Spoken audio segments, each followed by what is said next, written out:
Unlocking my marriage. I want you to imagine a lock with a set of tumblers, and every tumbler needs to fall into place before the door opens. So this is the doorway into my marriage. Now, just very briefly, why is this a big deal? Well, sustainable relationship, healthy, loving, sustainable relationship will add 10 years to a man's life, will have a number of health, mental, emotional benefits. Secondly, in Maslow's hierarchy of needs, love and belonging is number 3 before self-esteem. People need to feel like they belong and are loved. And before you can feel loved, you must be known. I mean, this may skip by people, but how can you possibly say that you love someone when in fact you are loving a projection because you haven't spent enough time together to actually know all the different positive and negative expressions in the full continuum of an individual? You may love the party goer when they're tipsy at a bar on a first date, but not like the depressed after effect 3 months into a relationship that has given up trying to look good and feels like a loser. But if that's part of the indoctrinated culture that's showing up as a persona in that individual, you don't know. And so you cannot love. We cannot love what we do not know. So into me you see. Intimacy is a precursor to love. And in our culture in particular, the amount of fragmentation makes it hard even for many married couples to spend enough intimate and meaningful time and conversation together to truly know themselves such that we can love ourselves and vice versa. So it's a pretty big deal. So here are the tumblers. 1, trauma literacy. 2, giving what I wanted to receive. 3, money and or logistics. Logistics which include money. 4, traveling abroad. 5, clarity. Another word for that would be self-awareness. And 6 would be the right woman. So these are the tumblers. And in the logistics category, there's a number of subcategories. So we've got money, we've got flexibility around time, we've got daily investments, we've got clear communication, we have the dog, we've got balance, we've got clarity, we've got setting up the home, and because this is a relationship with a foreign national, a Filipina, we've got visa and travel logistics. So let's go through each of these one by one. So the first one, and I think it's one of the most important ones, is trauma literacy. Now, if you are one of the vast majority of Americans, such as myself, who at age 40 did not know what the word trauma meant and was sure that it had nothing to do with me since I didn't fight in the war in Iraq, and that just doesn't sound like me, I joined the club. And one of the places to start would be to take the Adverse Childhood Experience Study Test. It takes 5 or 10 minutes. You will know what is called as your ACE score. For every answer yes, you have a 10% higher probability of dealing with trauma. Now, these answers have been correlated. For example, I believe if you answer 5 on the ACE score, you have a 5,000% higher chance of committing suicide. So there are probabilities that correlate with having a number of childhood traumas in a culture that, statistically speaking, does not honor trauma, does not know how to repair trauma, does not understand the biology of trauma, and in many cases shames those for expressing symptoms of trauma.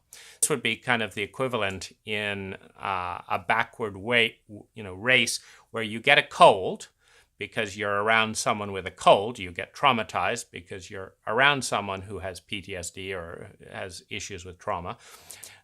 You get a cold, you blow your nose because someone infected you with a cold, and everyone looks at you as if there's something wrong with you and says, there's something wrong with this person. Now, they used to actually do this in the Dark Ages. People would get sick and they would say it's God's will. They're not having a good attitude, all this stuff. So being trauma literate is a pivotal point. And I would say that for me, this is what I can say in terms of what a game changer it is. I had spent time romantically with 100 women, and a number of them were, there were efforts of real serious relationship, and a few of them we got close to marriage. And I'm not in contact with any of those women. So that's that statistic. That's pre-trauma literacy. I read The Body Keeps the Score. I read Healing Trauma. I start doing the work. I start learning how many of the problems in my various romantic relationships had trauma as a root cause. Now, I developed complex PTSD as a child, which is a problem if you don't know that you have it, because your abusers have sugar-coated and rewritten the language of abuse to call it love. If you'd have asked me, have you been traumatized? I'd say, no, I've been loved, because that's one of the rewriting,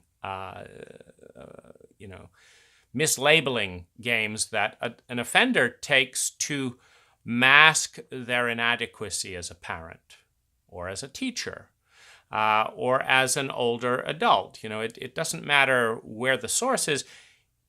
It's a very easy fix in a language-based culture that has suppressed feelings to the degree that we have, particularly in men, to simply, now that your feelings are numb, just scratch off this label of trauma and abuse and put on the word love and doing the best I can and it's all your fault and we're wonderful parents and all this, and just put that on the label and now we're good to go.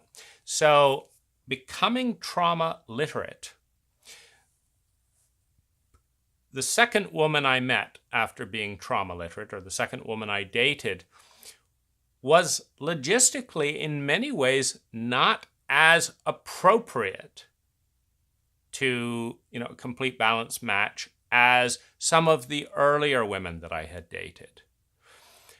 The difference was that while she had trauma and elements of repressed trauma and childhood abuse, and while I had elements of trauma and childhood abuse and was demonstrating symptoms of PTSD because a therapist had recently escalated the trauma, with a further escalation of involving psychedelics, the therapist escalated a romantic relationship while I was under psychedelic drugs, supposedly dealing with the childhood trauma.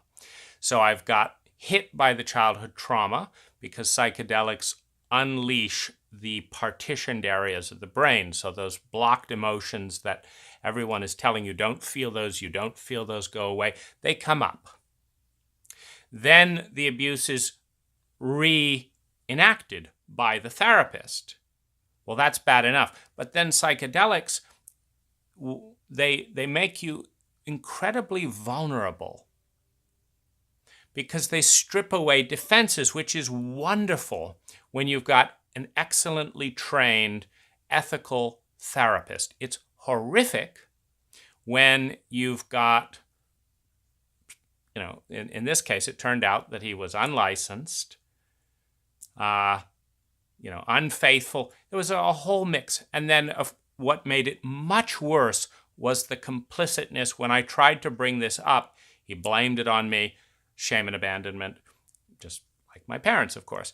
And then I brought it to the people who trained and recommended him, the Human Awareness Institute. They blamed and shamed. So we have this compounding abuse. So I had never been exhibiting so many signs of PTSD as I had when I met the second woman I dated. So the reason I think this is such a big tumbler is that if I, at my worst, can more successfully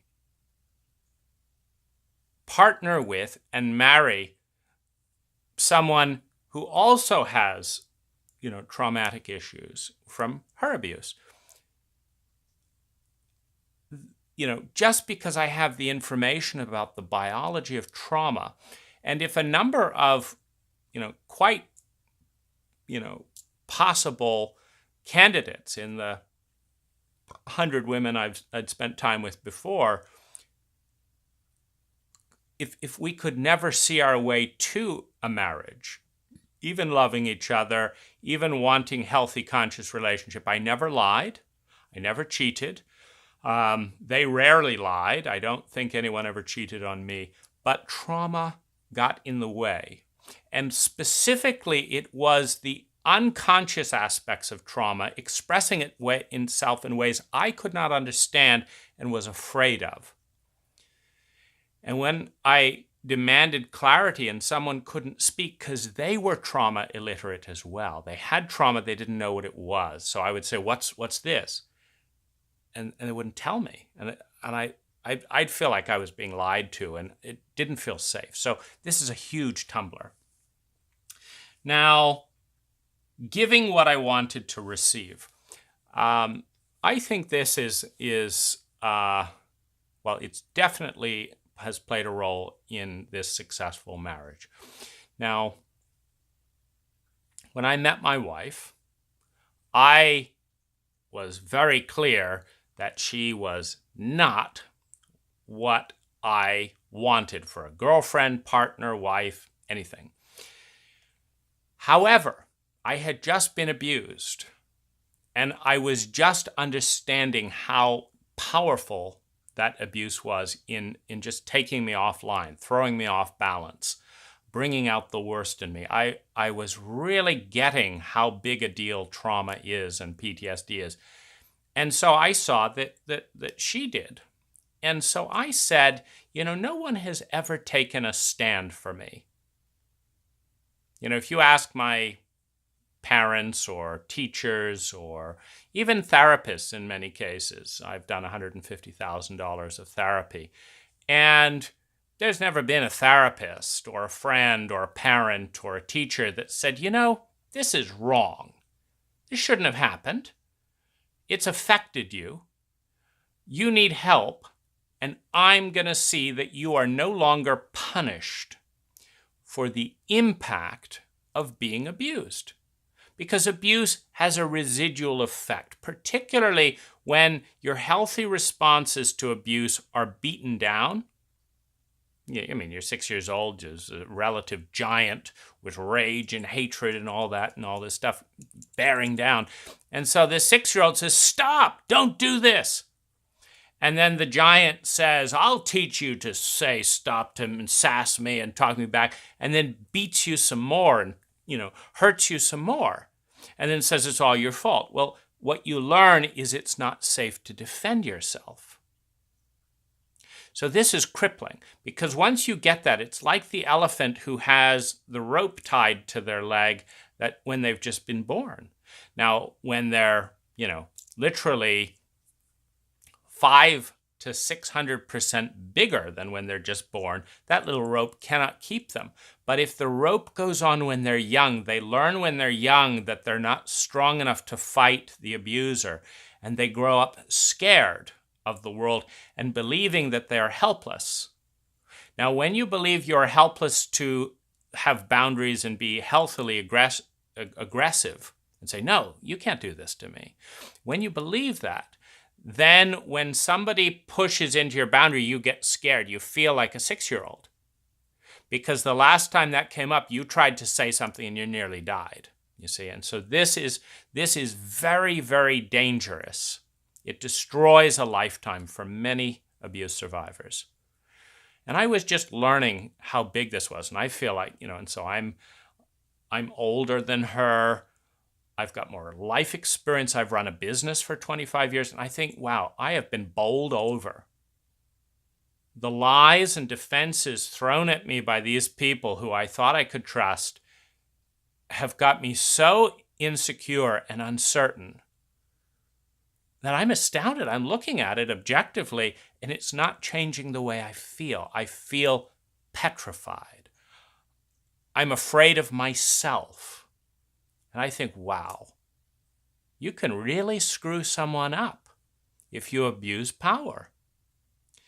And so I just got really mad, is what it boiled down to. I got hurt and mad that no one had taken a stand, not my parents, not my teachers, not the adults I tried to tell the truth to. In most cases, in a culture like ours, it is a culture of cowards. Sad to say, but, I think I would have met a little bit more courageous people by now if they were there. A culture of cowards. When a 6-year-old says, hey, I'm scared or I'm hurt, the adults get scared because they don't want to confront the abusive parent, right? And they say, well, I don't want to deal with it. It's not my problem. Let's let this 6-year-old deal with it. That's a coward for you. That's America in many cases. Now, this being the case, and my anger at this, I felt like even, I'm in the middle of this. I've never felt this bad in my life. But I've got more resources than her. And this is atrocious. So I just decided someone has got to start sticking up for people who are bullied, who are unfairly abused systematically, and then who are abused and shamed for the symptoms. For example, you lie to someone and give them the message that their memory, their needs, etc., don't mean anything, they will start to develop a sense of shame and inadequacy, and they won't look you in the eye.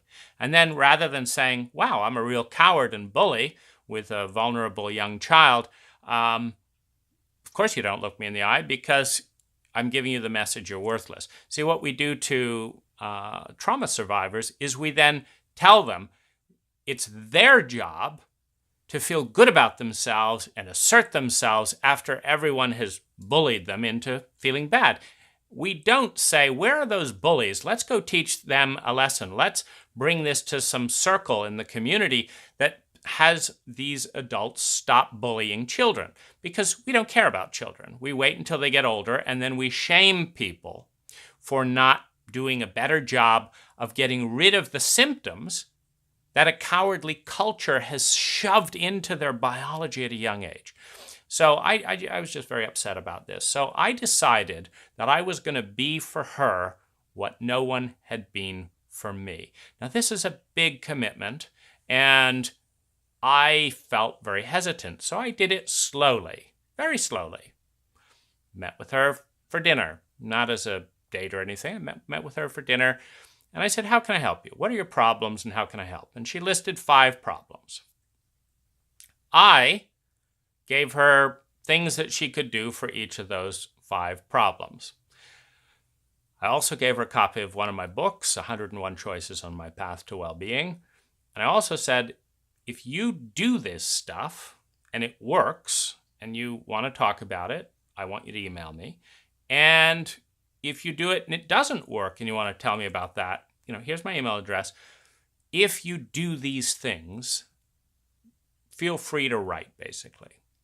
Well, almost nobody does a list of things to fix their problems for various reasons, but she actually did. And I thought, wow, this is incredible. Someone who actually asks for help or advice and then takes it. Amazing. So I then asked and invited her to do some more things.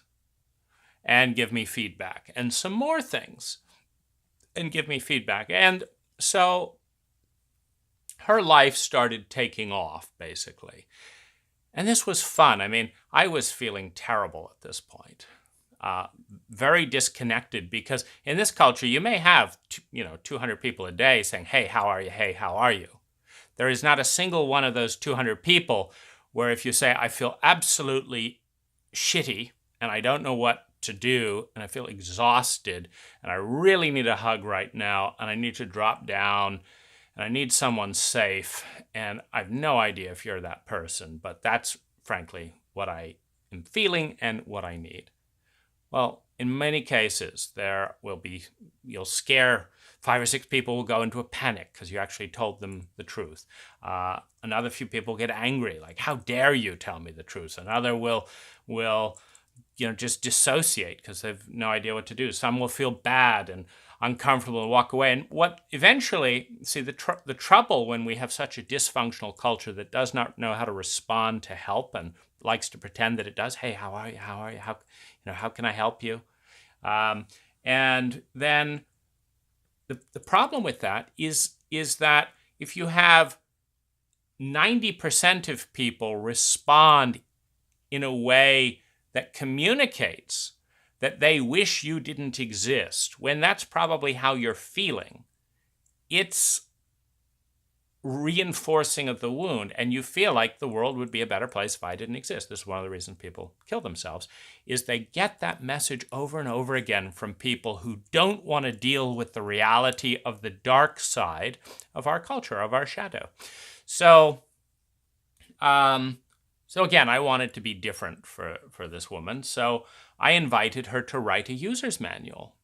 I said, write a list of everything meaningful that's happened to you. Just write it all down in kind of biographical format and what you've learned and stuff. So she wrote it, and I saw there was a systemic pattern of first abusing her, then telling her she's worthless and it was her fault. That's why she was being abused. And then finally, when she would develop different coping mechanisms for dealing with the abuse, blaming her for that, as if treating someone with that amount of disdain and chauvinism since birth would not lead to that result. It's absurd. You take a dog and you beat it every day and you expect that dog to be cheerful. You're an idiot, frankly.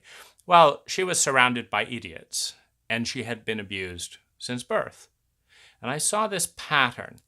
And this is the key to medicine, by the way. Medicine is what brings balance to what is diseased because it's unbalanced. In other words, you stand straight, it's pretty easy to hold a straight position if you're a normal, healthy body. But you lean off at a 45-degree angle because you've been knocked that way with a 2x4 since birth, and you're holding up a lot of weight because the balance point is grace, and the imbalance point is enormous levels of stress and pain and stuff. So what medicine does is it generally takes emotional medicine, which of course links to the body and the mind, but emotional medicine, if you've gotten messages that you're worthless, the medicine is the message that you are highly valuable. If you've gotten the message that you are way more important than other people, the medicine for that is, no, you're not. You're about average. That's a good medicine for that. You want to get to a center point where you're looking healthily from a vertical position, basically. And so she wrote this all out in a 35-page document. I read through it all. And this gave me an opportunity to see what the pattern of imbalance was and then to respond medicinally, to basically fight. Because one of the things, you remember that little boy who at 6 years old tries to say no, tries to stop the beating, and is beaten even more and raged at even more for the attempt to defend himself. This is what crushes the warrior in men.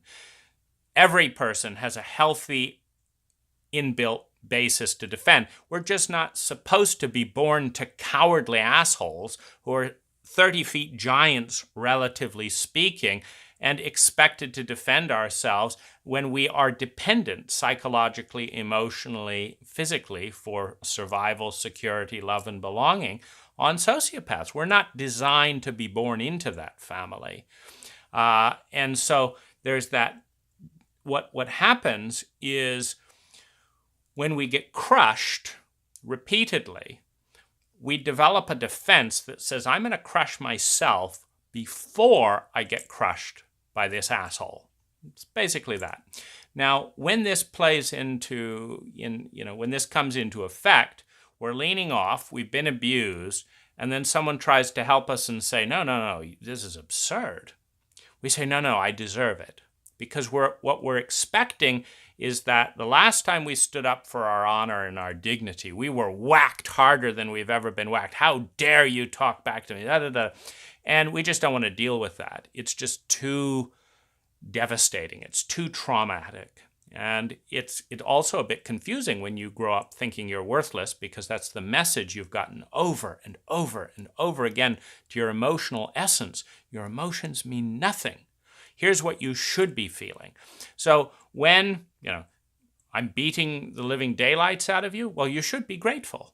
I mean, how does that add up? Anyway, it's funny math, the element in every absurd and insane culture. Now, this meant that I needed to fight hard to say no. I get that you expect to be punished if you stick up for yourself. But for me to stick around, you have got to start sticking up for yourself, and I'm going to fight to stick up for you as well. Now, whenever you have one person begin to own their value in an unhealthy environment, you come under attack. So she began to come under attack by her relatives. And peers and friends. I mean, I remember the joke, I'd given her a book to read, and in the Philippines, book reading is not terribly popular, and so she was being teased for reading a book. So here's the only intelligent woman in the group doing something intelligent, but of course, in a dysfunctional culture, you get attacked for doing the very thing you need to do. This is an outrage. So it has to go deep if it, this commitment to support, if it's not to backfire. And so I stood by and championed basically every new habit, and I would spend 15 minutes a day listening to what went on and appreciating and honoring every healthy honoring, self-honoring pattern that she exhibited, and fighting angrily. What an idiot. What do they know? This and that and the other. Well, look at them. They're half drunk. Who gives a shit what they think? So fighting to change the inner dialogue and modeling that I wasn't dying. You see, I had to say all these things first, and she'd have to, and it's very good if this comes from a high status individual. This is where, Jesus washing the feet of the disciples as a metaphor, as a legend to a map works really well. When the president of the United States says, you are not a piece of shit, your feelings do matter, this and that, the other, it can undo a lot of harm when your parents, your uncle, your school teacher, and all that have been shaming you, because you've got a high-ranking individual. Now, luckily, I'm high-ranking in that culture. I'm high-ranking because my skin is white, and usually every culture likes the other people for the most part. We like it tan, they like it white. I think she's magnificently beautiful. She thinks I'm handsome, but for different reasons, because we generally project beauty on the other. So I was high ranking because of age. Age actually matters in Asian cultures. Older people are considered wise and protectors and intelligent. I was white. I had money, more money than most of her abusers. And I also had education, more education than most of her abusers. I had more power than most of her abusers. So luckily, she's got like 20 different, sides of abuse coming at her. Don't change. Who do you think you are? Do you think you're better than all this bullshit that comes up to pull the crabs back into the cage? And so luckily, I had some status in that culture, in that situation, to where I could take a stand.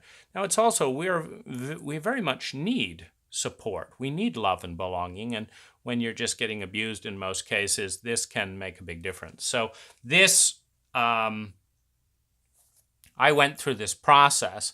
And basically, the more I saw her working very vulnerably and courageously against this systematic abuse, the more committed I became. Now, at some point, I noticed, a few weeks into this, with her doing hours and hours of work every day to grow and respond and stuff, I said, this is the best part of my whole life. I feel like I'm making a difference in this one individual more than, sure, I can make lots of money. Sure, I can do this. But is that really that important compared to standing up to a trauma survivor and helping them get out of hell? I mean, that makes a difference. And of course, I knew, because I knew how much hell I was in, and I knew it would have taken one healthy adult individual to take an absolute stand for me, and no one was doing it. So it made me very happy that someone was doing it. So this was giving what I wanted to receive. Now, I had no idea at the time that it would do anything other than give me a satisfaction that at least the entire world was not insane. I had no idea that there was this most amazing queen just waiting to be herself and blossom out of trauma, to emerge into the scene. I didn't know just how much beauty and wonder, but I was learning by, wow, this person is really dedicated to growing. Wow, this person is more courageous than I am. Wow, this person is open to learning and really doing stuff with this. For our first dinner, she drove. She in the Philippines, you typically have a chaperone. She got a chaperone, and they both took a 4-hour round trip bus. 4 hours for a 90-minute interaction. Well, that's commitment. I mean, you've got a lot to work when someone's that willing and they just need an opportunity, just a small break. I mean, that's incredible. So I had a lot of admiration that just kept growing, and a lot of empathy that as I started understanding what she was dealing with. I mean, the weight that gets put on a young psyche with this amount of stuff, it's very, very statistically difficult to undo all that and become a healthy, happy human being. So I'm just in awe of this woman who is now my wife. And so I gave exactly what no one had given to me. And I gave it in a sustainable way, meaning handouts don't work. What is necessary is to give someone the opportunity to learn sustainably how to take care of themselves. So the inner child meditation she started doing, she can do that on her own. She doesn't need me once she learns the habit. The journaling, the self-talk, the diary writing, the books, etc. She's got that. These are not, dependencies that collapse when I'm not there. And when you work hard to honor yourself, you give yourself the message, I'm actually valuable. So one of the saddest things I would just add at this point is when you see someone who is so beautiful and so valuable thinking they're less valuable than ignorant assholes. It's just mind-blowing. But it can be facilitated with the brainwashing of childhood trauma. Now, money, logistics. Let's look at logistics. So this is I started my business at age 17, and my plan at the time was that I would spend 10 years basically learning life skills and getting business in order. And then by age 30, I would have money off the table as a concern and logistics and life skills off the table as a concern, and could turn my attention to what I see as a very complex ambition to have a truly sustainable, loving, win-win relationship. This is a big deal. Not everyone pulls it off. We wouldn't have 50% divorce rates if this was easy. We wouldn't have 1 in 3 domestic relationships containing violence if this was easy. We wouldn't have 1 in 7 Americans having a substance addiction if this was easy. We wouldn't have a suicide rate that parallels the fatal accident rate on cars if this was easy. We would not have 1 in 4 Americans having sexual, being involved in some form of sexual abuse, and we would not have 1 in 5 Americans having a mental health disorder if this stuff was easy. So, and trying to do this when many of us have had different abuses in childhood and do not even understand the biology of trauma, this is a very complicated thing. Earning money, I thought, was pretty easy compared to that, and that's been my experience. But it is a forerunner, meaning it has cost me over $100,000 to navigate this relationship. Time off work, savings spent, visa documents, visa preparation fees, this and that and the other. So having money is actually for the sole purpose of having a healthy relationship, have the logistical support that it needs, I think, is an important tumbler. Try having a long distance relationship with someone in London when you don't have airfare to fly over and visit. It's not easy. And so we have money. We have working for myself. This gives me flexibility around time. I've taken half of the year off the last couple of years to spend time with her over in Asia. Now, this is an important area of logistics because the U.S. government is so bigoted around money that because she didn't earn $24,000 a year in her job, there was zero way that she could visit me. Zero. And you try talking to an attorney, a visa company, this, that, and the other. Just no way to bring my fiance to visit me. So then I had to have money to go visit her, mainly in the form of time off work, but also, it's to create a lifestyle that is conducive for deep, safe communication. You do not want to be in a cheap one-star hotel with theft going on and this and that and the other and listening to the neighbor's TV. That is not conducive to a healing environment. So having the funds to secure a safe, nurturing environment for us to spend lots of quality time was really key. Now, the 24/7 deep dives on these visits, where we'd spend 24/7 together, also very key in a very serene environment. It wasn't always 5-star hotel, though in a loud city, it may be a 5-star hotel that has the best noise buffering between other rooms, comfortable beds, things like that. Clear communication was a definite logistic. Thankfully, I'd written a few books about relationships and taken some workshops, and so communication was clear on my part, and very luckily, I chose a woman who would do her best to tell the truth as clearly as she could all the time. This is a really big deal. The dog was a tumbler in this because when I had to come back and work, which was half the time, I didn't want her to get lonely. I didn't want her to be as dependent on abusive people around her. And so I wanted her to have a dog. A dog is often less abusive and healthier than a human being in an unhealthy culture. We had balance and clarity from the get-go. Like when I met her, I was just wanting to be helpful. And when I realized that she was the happiest point in my entire life on an ongoing basis, and that I admired her and respected her, I don't like imbalances of power in relationships, which was one of the reasons I had ruled her out, initially.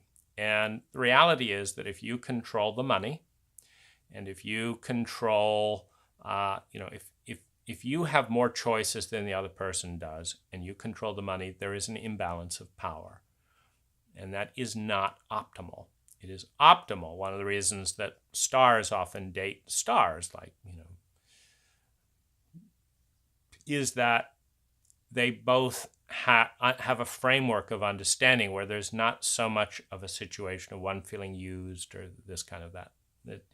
It's helpful to have balance and clarity. So what we did was we clearly mapped out a framework that would see her independence growing month by month, that would see our responsibilities shared, and that we had to have a goal of balance, of equally partnering to create our relationship.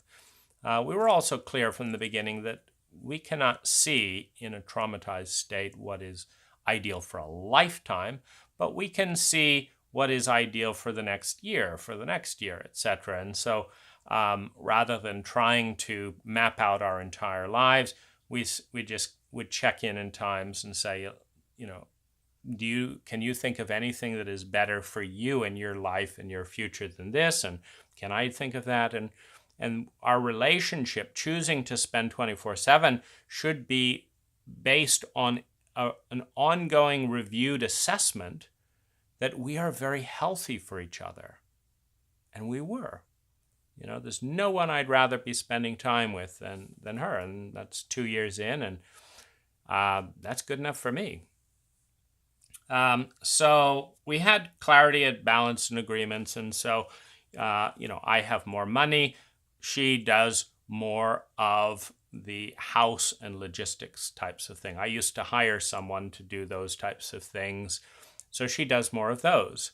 And that's a really meaningful contribution. And it's more fun having her do that than, someone just interested in the money.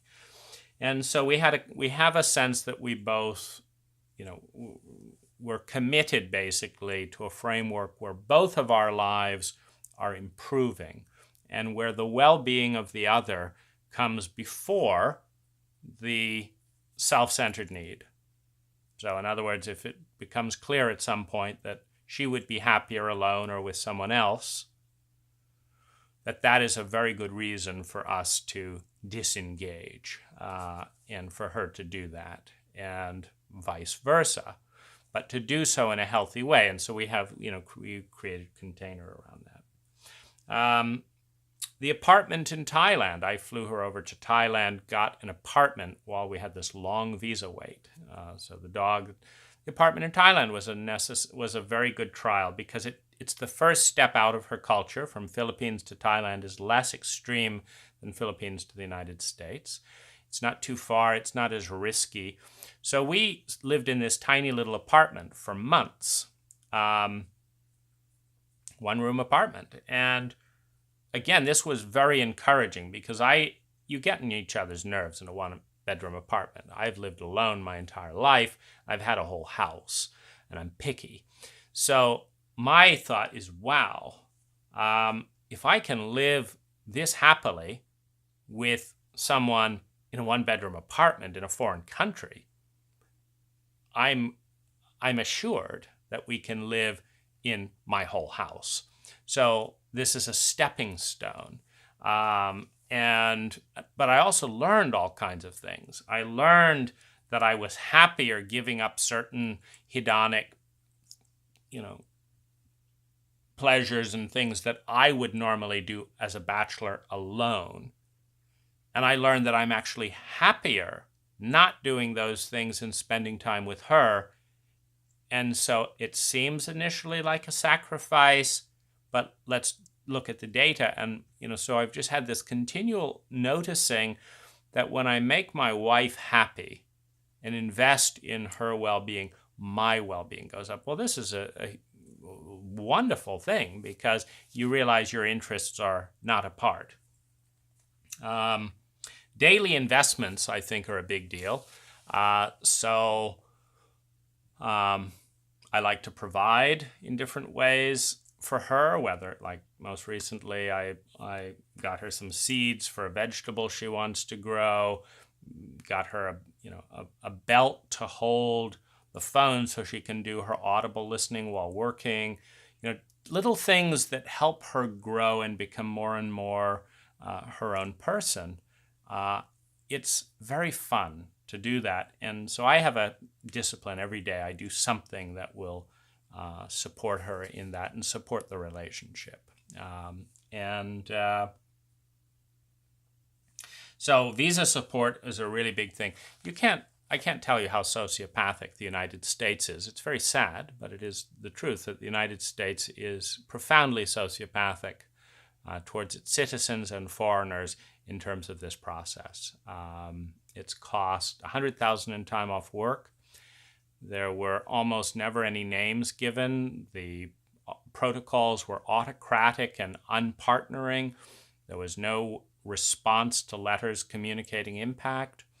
The United States basically has an attitude of, fuck you, you need to spend lots of money to do a bizarre approach, and we don't really care about you. For example, after 11 months of waiting, which they say is so that they can make sure you're not a terrorist, they have a 5-minute interview with her. She has to fly to Bangkok at 7 in the morning. They don't give you a time. They don't say when was convenient for you. That would actually suggest that you mattered as a human being. No. It's you fly here. So you fly there. It's like $500 for the flight and the hotel and the whole thing back and forth so that they can talk to you for 5 minutes, which they could have done on the phone, about nothing. They don't care. They're just going through the motions. And this is very sick. But what it means is, I had an assistant reading document after document and reading up to 40 pages for every page he filled out for us. He'd read up to 40 pages to know how to fill it out. So, this is I'd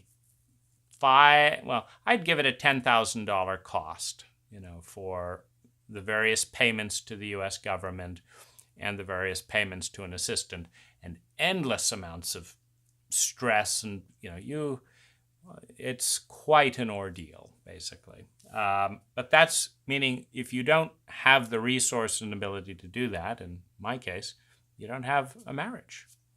They don't care if your marriage falls apart. They just care if you can jump all the hoops. And it doesn't end when you get to the United States. Right now, she can't leave until she jumps through another $1,500 to $2,000 of hoops. It'll take 3 months. If she wants to go and visit her aunt or go on a vacation or a honeymoon, tough. This is sociopathic America for you.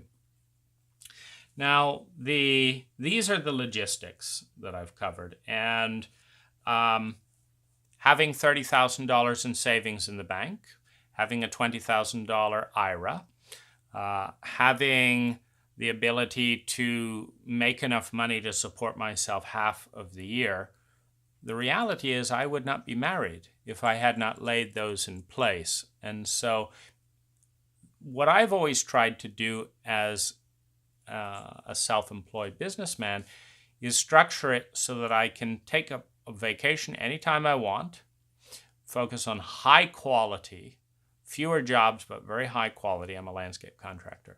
And raise my value per hour. Like right now, it's an average of maybe 190 an hour. If I do design, it's 175. If I'm bidding work effectively, it's around 200 an hour, when I calculate the profit on an entire active working crew, basically. So it might be, $30 profit per hour per person on plus the materials and all that. So if I do that job well, which hopefully I can do after 25 years, I can make enough money to live a good lifestyle and take half the year off. That's a very big goal, by the way, more and more time, because I feel exhausted if I feel exhausted if I'm working, 8-10 hour days and then come home. I don't have energy for healing or deep inner dialogue. And I just made a camera shot of since she arrived. She's been here a month in the U.S. And there have been more than 60 individual changes I've made to the house, whether it's purchasing her favorite coffee to moving all my stuff out of 2 different closets to making her an easel for painting, to hanging up paintings on the walls, to buying a sewing machine, to all these little things. These are the things that create. I just got her a little desk for art out in the garden. So these are the things that make it feel like our home as opposed to just mine, and it takes time. So this also we've taken the whole month off for all these investments, lights on the ping pong table so we can go out there at night, things like that. Now, travel abroad is one of the tumblers. Now, here's how this came in for me. As someone with PTSD and early childhood attachment issues, I found myself more and more troubled. I'm going to just move this camera down.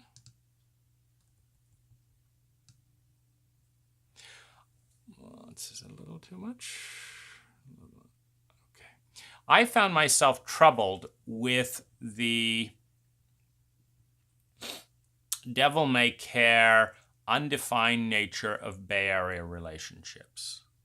Oh, let's see how it feels, maybe talk to you later, and you have sex with someone, and it's like, what does this mean? Should we have another date? Maybe. I'll think about it. And this whole casual attitude for me was very disorienting, very unsettling. So I do best spending a deep investment and really focusing on one person. It's when you have early childhood attachment disorder from 2 parents that cannot emotionally bond to a child, you lose regulating opportunity. You don't develop the bonding and distancing of a healthy, regulated relationship. And so what happens is a child usually either clings very tight and doesn't want to let go, or wants nothing to do with the person and dissociates. This is the fallout of 2 parents with PTSD that do not know how to emotionally connect. Now, I've done a lot of work on myself since I was 12 years old and began, reading books and writing books and publishing articles and, writing relationship books and reading and all this stuff. So and I've done 150,000 in therapy and all that, but these childhood wounds really linger and influence for a lifetime in many cases. And so, while I develop confidence in this and that and the other, the reality is I do way better with a deep dive. And the longest first date that I had in America was 5 days. And that's, of course, 1,000% longer than a typical first date. But that was actually a very healthy thing for both of us. And at the end of 5 days, it was clear that we were not compatible. But there was no let's see for 6 months and try this and try that. Why not figure it out? And because, anyway, for a number of reasons, I really like these deep dives to assess compatibility. Because, if someone's cute and funny and all that, you can enjoy them for 10 minutes. That's not an issue. But you don't know if you can enjoy them for 24/7 for 2 or 3 days until you spend 24/7 for 2 or 3 days. And it doesn't usually change that much if it's 6 months later or not, particularly after we'd been reading our, sharing diaries and stuff like that. So our first date And this was one of my primary reasons when this abuse wave came up that I went over to Asia, was because it's a culture that is conducive to family and relationship. It is conducive to connection, and it is conducive to the feminine in both men and women more than the United States by a factor of at least 3. So the odds are 300 to 1,000% greater in a country like Philippines or Thailand that I'm going to be able to have a deep dive. And that's what I was looking for. So our first date was 2 weeks. That was our first date. She took 2 weeks off work. Now that is a game changer for me. That gives me time to calm down through the anxiety of PTSD. It gives, anytime something comes up, I've got anxiety about this. What's this about? Oh, that's that. Okay, so there's a wave. It comes and then it's gone. So this is a really big deal from my perspective. A really big deal to be able to address things instantly and move through. When the abuse happens at a very young age, usually the greatest anxiety and uncertainty are in the first few days of a relationship. So if you're with a kind person, which I already knew that I was, and if I'm with a sensitive person, and I already knew that I was, when things come up, you just have to share them, and then they can be worked on together, and the relationship gets stronger and stronger. So this was all tied in with travel, meaning when I started having the American attitude of, I'm not going to tell you what I'm feeling, or I'm happy to have sex with you, I just don't want to have any feelings about it, or I'm happy to dance with you and, rub and do this, but I'm not going to have any feelings, or I don't want to tell you, that's too private, that's personal. All these blocks that basically say, I don't want to see you, and I don't want you to see me. And I don't want to get too close to you, and I don't want you to get too close to me. And I'm much more interested in displaying my knowledge of the latest book on red flags than my interest in the latest data that people who live alone and paranoid are going to die a lot sooner. That is a certainty. The odds of an axe murderer because of some red flags is much less.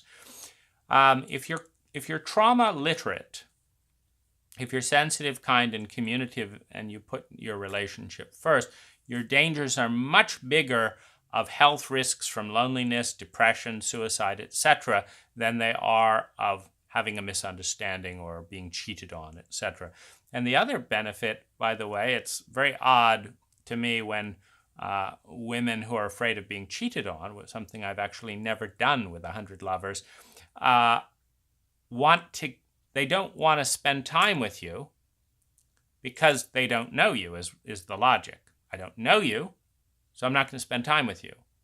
How are you going to get to know me?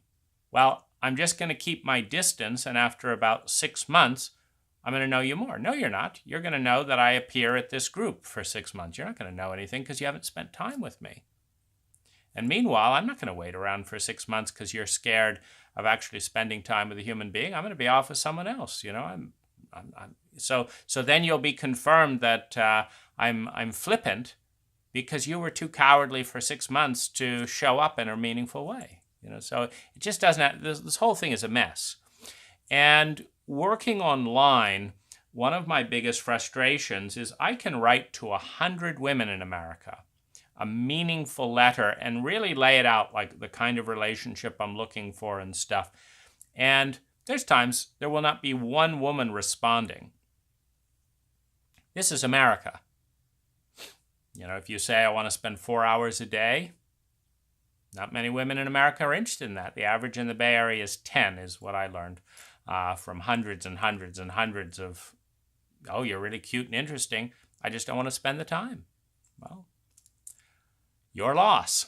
So what I learned looking around the world, because it gets boring, frankly, dealing with the same issues over and over in the Bay Area, is I learned that Copenhagen is very friendly and very responsive to me, and it's a lovely city, but it's also low on the emotional warmth level. It's a little bit too mental for me. I don't feel met there, but more than America, but that's my experience of Copenhagen. Italy is a little bit warmer emotionally, but there's a lot more, my experience was a lot more deference given to the woman, meaning I have needs of my own, and I want to share both of our needs and kind of work them out equally. And it's much more about kind of courting the woman, but there's a very beautiful feminine energy in Italy. It was my experience. Then I went to Thailand and discovered an amazingly healthy culture in many ways. And no, actually, I went to Philippines. And I discovered 1,000 times more responsiveness. So, writing online in the United States on 3 dating profiles, I may not get a single letter from anyone in a month. And I might get 3%, 5%, 10% response rates. And what really disturbs me is the greater the candor. I mean, this is obviously a very candid video. That's what I like. And so I lead with candor because I'm looking for candor. I'm looking for the woman who says, I like that level of candor, and me too, and I'm going to reciprocate. But what I notice in the United States is the more nuanced and the more candor, and the more depth, and the more intensity, and the more vulnerability, and the more femininity, the less the response rate. Now, I've tested this out various ways and done different types of profile, but the bottom line is that the American woman is chauvinistic, meaning that the most feminine and vulnerable parts of me are the least liked. And the most independent, successful, confident parts of me, the most masculine parts of me, are liked. And I like both. I like both in a woman, I like both in myself, and they are met with passivity and or hostility in the United States. I don't like it. It's just the statistic. Now, I'm me wherever I go. So I want to be in a place that where I'm me, that gets warmly received. Now, this happens most in the Philippines. It's 1,000% warmer. It's 1,000% warmer emotionally. It's maybe 30% warmer sexually. And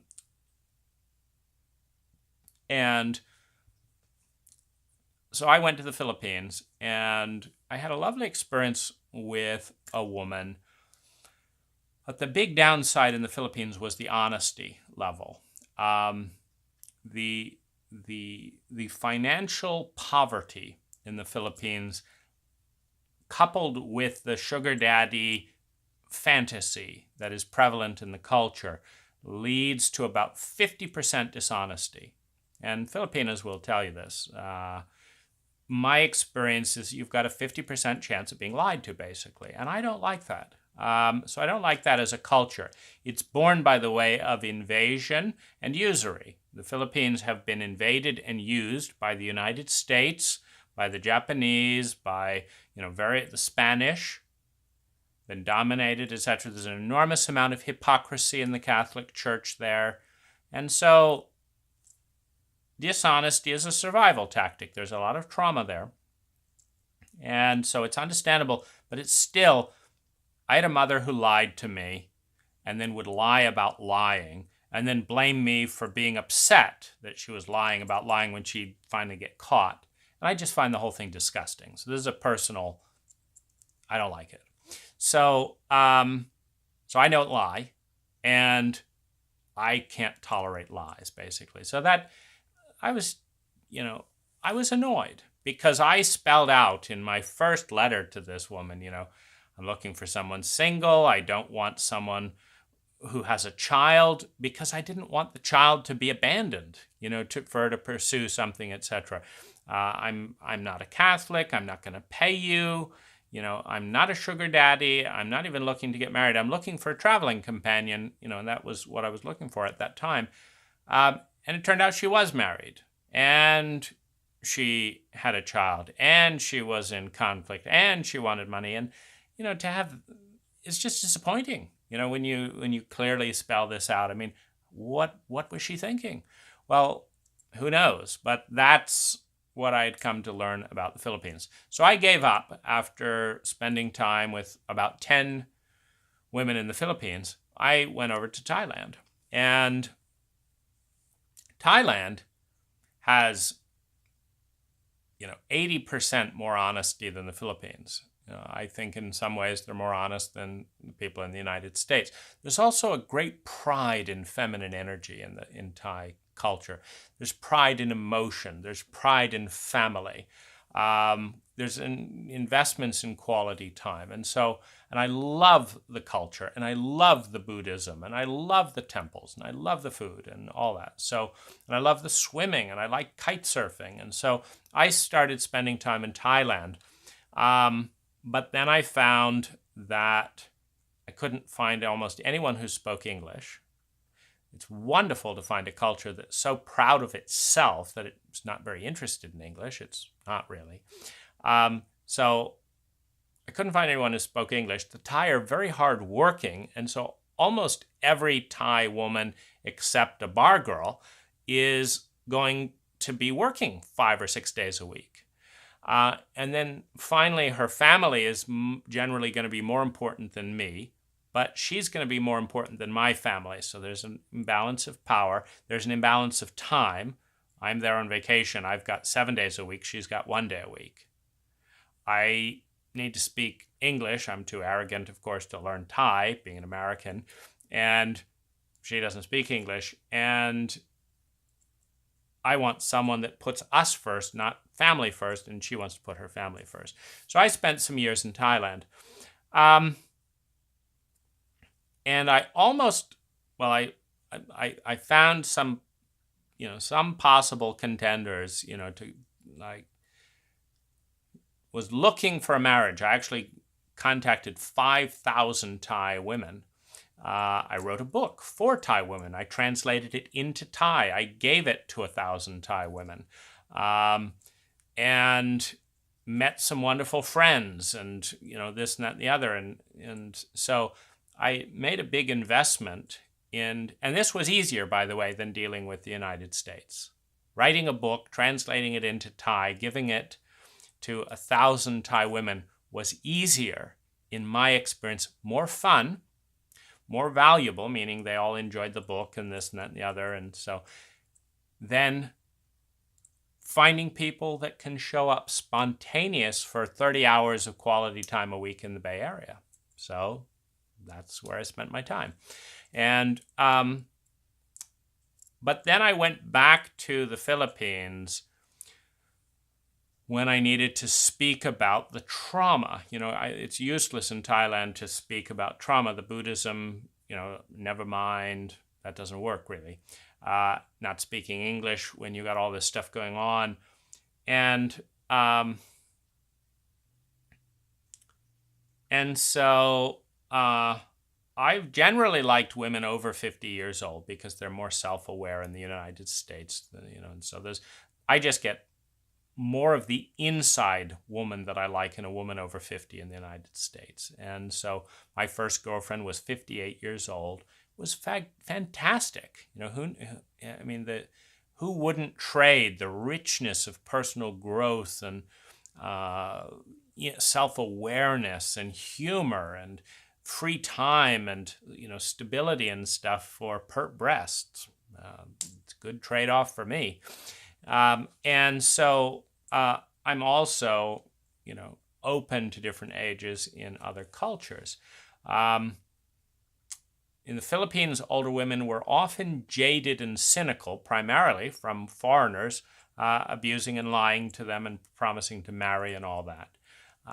So there was not as much of an enrichment The Philippines does not honor its older women as much as we do in the United States. So I didn't find that correlating with more intelligence, more self-awareness, more self-honoring.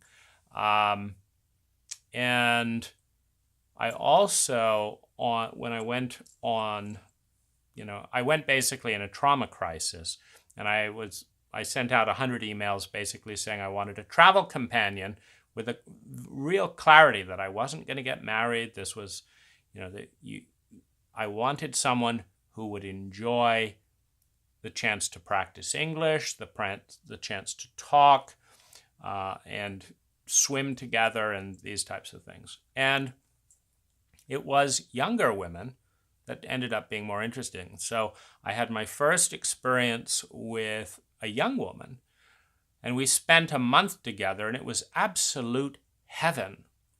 But then when we separated, she completely dropped the ball, and I just felt completely isolated and dropped because I was in love with her by the end of the month and wanted to deepen the relationship. And she said she did. She just wouldn't answer her phone, wouldn't call. The phone network in the Philippines is a nightmare. There's no Wi-Fi, blah, blah, blah. But this gave me a clue that maybe my bias towards older people had been, had become a bias the other way, just from my own statistics experience. And so I was open as we broke up.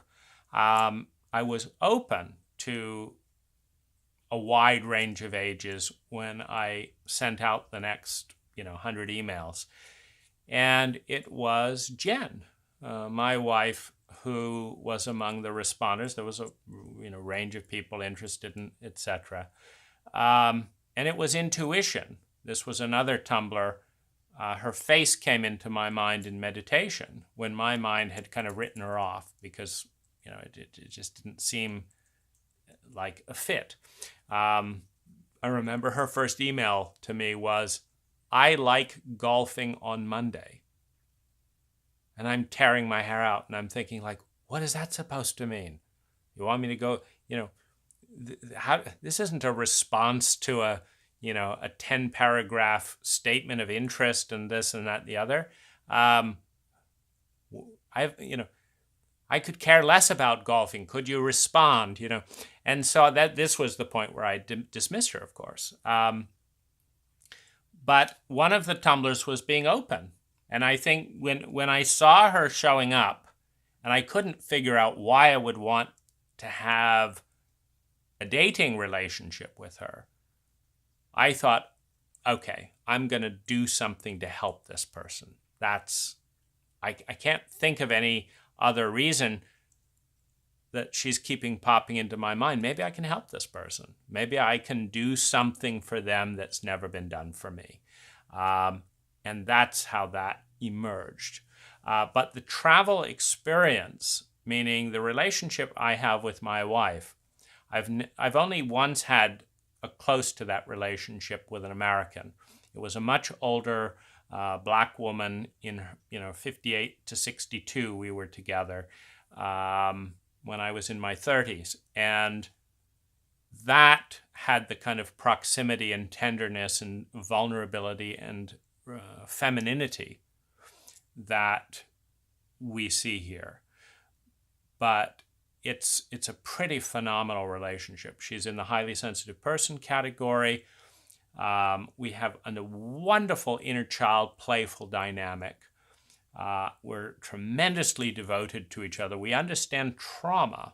We talk about the different ages when we regress. Sometimes I'm 5 years old, sometimes I'm 20, sometimes I'm 50. There's these different ages inside that are the emotional ages, and you've got to track those, particularly when you've got different triggers that regress you to a younger age. And you've got to respond age appropriately. When she's 3 years old, I don't treat her the way that she is when she's 24 years old or more mature. And so we have that language. How old are you feeling right now? Oh, I'm 8. Okay, what would your 8-year-old like?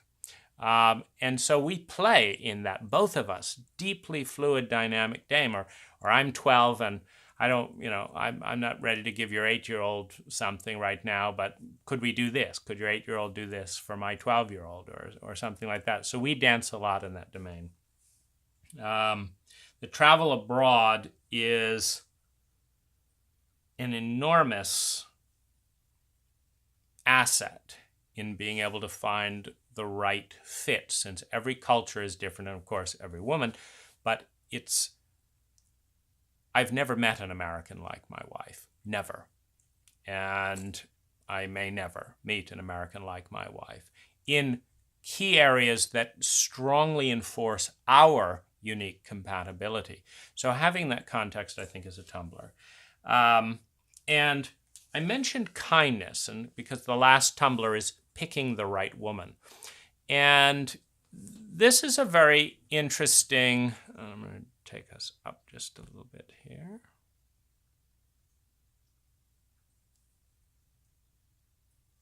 This is a very interesting part.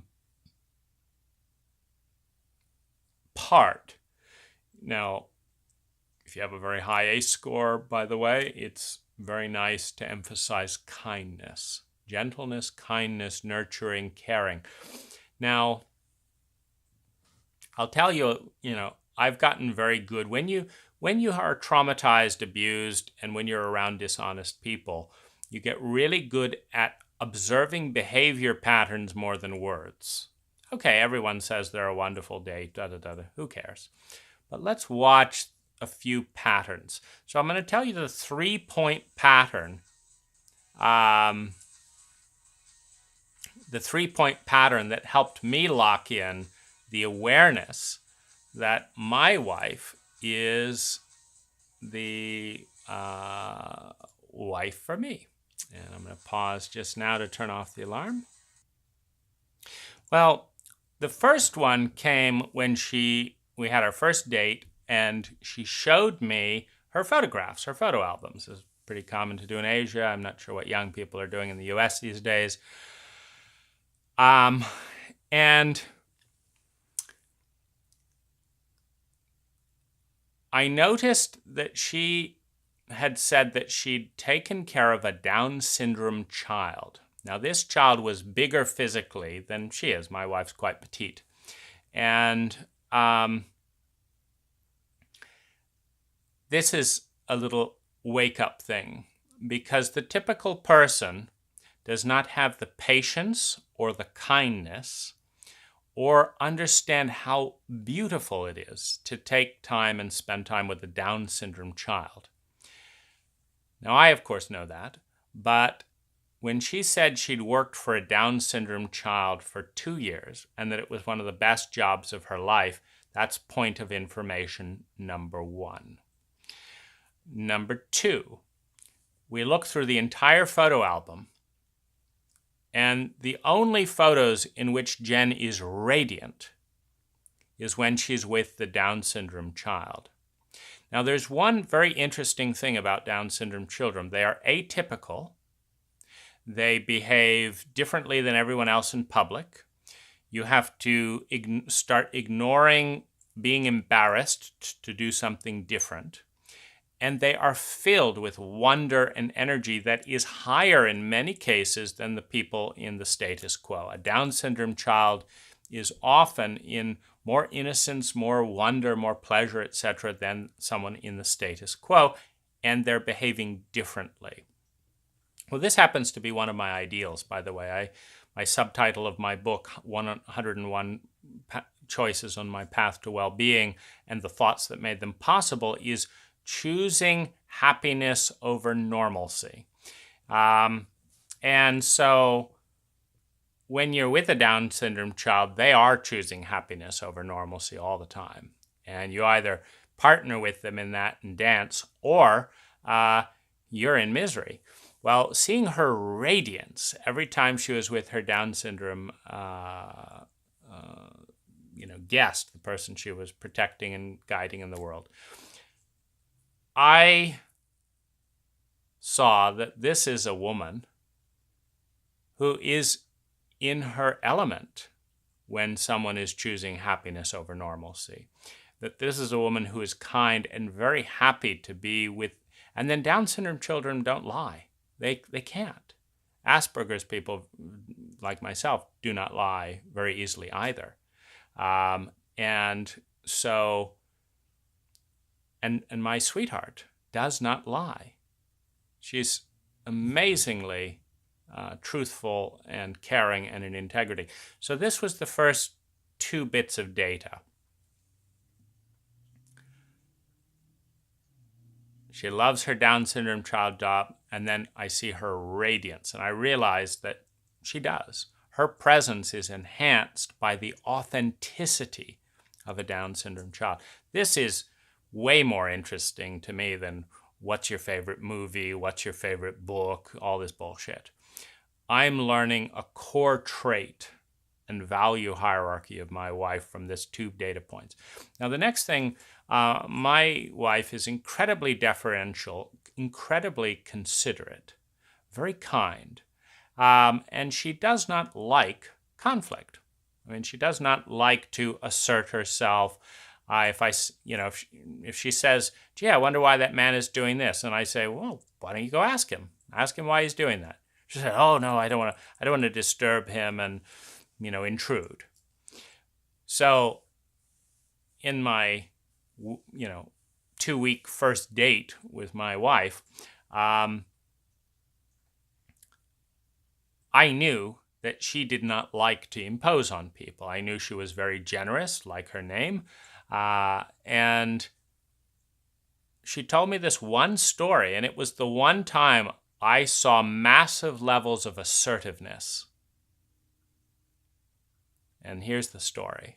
So this sensitive, thoughtful, demure, doesn't want to bother people, very kind, generous woman who won't quite happily, not do this so as not to disturb the waiter or something like this. So this is typical character. So what does it take for her to jump out of character? Well, for an American, it might be a chance to make $100. They'll just jump out of character all over the place, etc. But not Jen.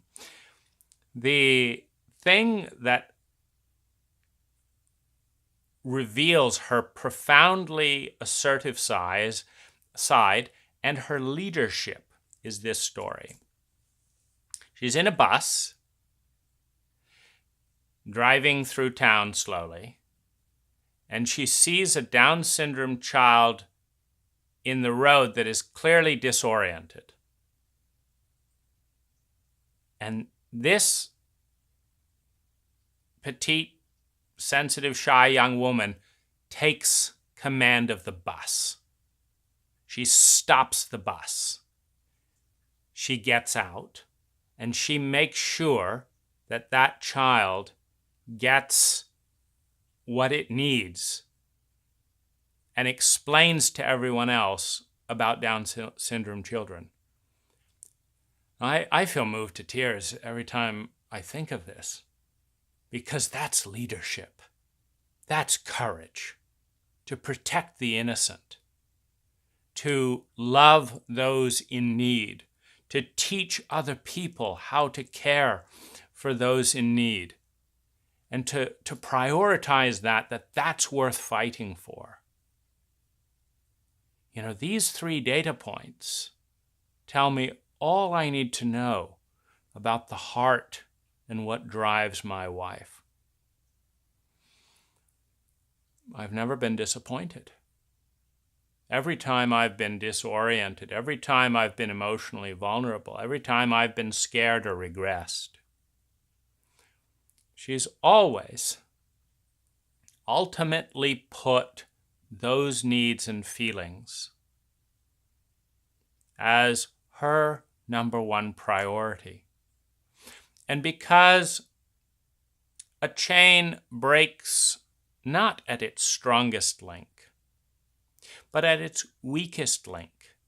If you have 100 feet of chain, and each link in that chain can carry 10,000 pounds, and you have one rusty link in the middle of the chain that can only carry about 200, 300 pounds, it doesn't matter if everything else on that link of chain is perfect. It will fall apart at its weakest link. And the weakest link in a relationship of two people who have trauma, who can regress in age, who have elements of PTSD, is the scared, terrified, regressed part that is blaming themselves for the culture's inadequacies, for the fact that no one showed up to help, for the message that they were not important, that is taking on the shame of a shameful culture, and that is enacting a defense that is destructive to the relationship, but is the only thing that that young child knows how to do. And having a courageous woman, a courageous adult by my side, who understands that the most important thing for everyone with any maturity in that situation is to protect and show up for that child. So that in this case, the terror subsides, the trigger passes, and now we're back in the adult where we can consciously go wherever we want to go.